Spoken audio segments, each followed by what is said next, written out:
লিখিতভাবে পড়ে শোনাতো। এই লিখিতভাবে পড়ে শোনা, আদালতকে শোনানো, এটা করতে করতে 6টা-7টা শুনানি লাগতো। 6টা-7টা শুনানি ডেট পাইতে পাইতে এমনকি 2 বছর লাগতো। এই সময়টা লাগছে না, জাস্ট রিটেন যেটা দিচ্ছে সেটাই, এটা মৌখিকভাবে পড়ে শোনাতে হবে না। এটা খুব বড় একটা অ্যামেন্ডমেন্ট।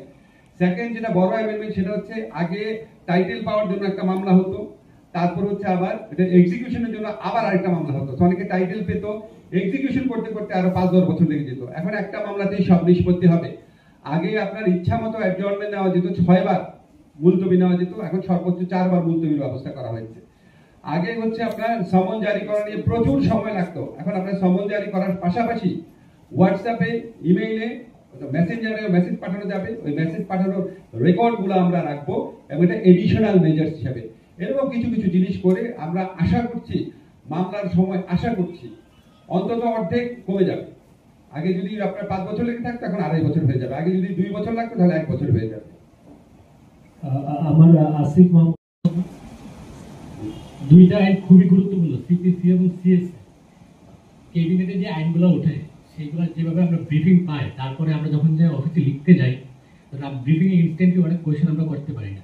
তো এনে কি চেঞ্জগুলো আসে সেটা কাগজ যেভাবে দেওয়ার আমাদেরকে সুযোগ থাকে না। সিপিসির যে গুরুত্বপূর্ণ যে বিষয়গুলো বললেন, একটা যদি আপনি উল্লেখ করেছেন স্যার, সেইটা একটু দেওয়া যাবে কিনা বা ওয়েবসাইটে আপলোড করা যায় কিনা, তাহলে মানে আমরা বিশেষভাবে উপকৃত। আমি আপনাদের বলি, এটা তো ওয়েটিং হতে হবে, তারপরে এটা আপনার চূড়ান্ত ভাবে পাস হতে হবে, তারপর গেজেট নোটিফিকেশন হবে।